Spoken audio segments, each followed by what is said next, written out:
নমস্কার বন্ধুরা, আশা করছি সবাই ভালো আছেন। আমরাও খুবই ভালো আছি। বাঙালিদের একটি সুন্দর পদ আপনাদের সাথে শেয়ার করছি, চিংড়ি মাছের মালাইকারি। দেখতে থাকুন কেমনভাবে আমরা চিংড়ি মাছগুলোকে বানাচ্ছি আর চিংড়ি মালাইকারিটা কেমনভাবে করছি আপনারা দেখতে থাকুন। দেখুন চিংড়ি মাছগুলোকে কেমন সুন্দর সুন্দর করে কাঠি ঢুকিয়ে নিচ্ছি যাতে দেখতে সুন্দর লাগে। দেখুন দাদাভাই কাঠিগুলো ঢুকিয়ে দিচ্ছে কত সুন্দর করে। দেখুন চিংড়ি মাছের জন্য মালাইকারি বানানোর জন্য আমরা পেঁয়াজ বাটা, টমেটো বাটা, আদা বাটা, রসুন বাটা রেডি করে নিলাম। কড়াইতে তেল গরম করে চিংড়ি মাছগুলোকে একে একে ছেড়ে দিচ্ছি। দেখুন হালকা হালকা ভেজে আমরা তুলে নিচ্ছি চিংড়ি মাছগুলোকে। দেখুন আপনারাও এমনভাবে কাঠি ঢুকিয়ে করবেন, তাহলে চিংড়ি মাছ মালাইকারিগুলো দেখতেও সুন্দর হবে, চিংড়িগুলোও দেখতে সুন্দর হবে, খুবই সুন্দর দেখতে হবে। দেখুন কি সুন্দর সোজা সোজা হয়ে আছে। এবার কড়াইতে গোটা গরম মশলা দিয়ে দিলাম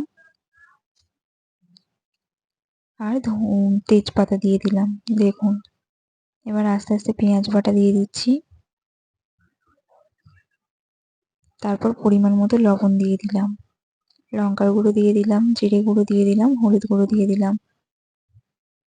ঘরে থাকা কিছু উপকরণ দিয়েই আমরা চিংড়ি মাছের মালাইকারিটা আপনাদের সাথে শেয়ার করছি। দেখুন আপনারাও এমনভাবেই ঘরে থাকা কয়েকটি উপকরণ দিয়েই চিংড়ি মাছের মালাইকারি দারুণ স্বাদে বানিয়ে নিতে পারবেন। দেখুন এবার আমরা টমেটো বাটা দিয়ে দিলাম, আদা রসুন বাটা দিয়ে দিলাম, দিয়ে মশলাটাকে কষিয়ে নিচ্ছি।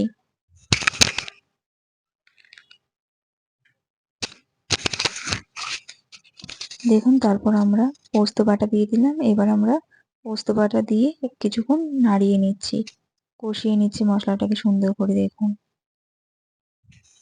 মশলা থেকে হালকা তেল ছেড়ে আসলে তারপর আমরা জল দিয়ে দিলাম, দুধ দিয়ে দিয়েছিলাম,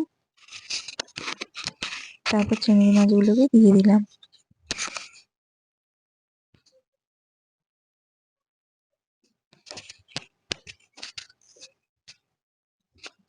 দেখুন উপর দিয়ে কাঁচা লঙ্কা দিয়ে দিচ্ছি আর একটু ঘি দিয়ে দিলাম।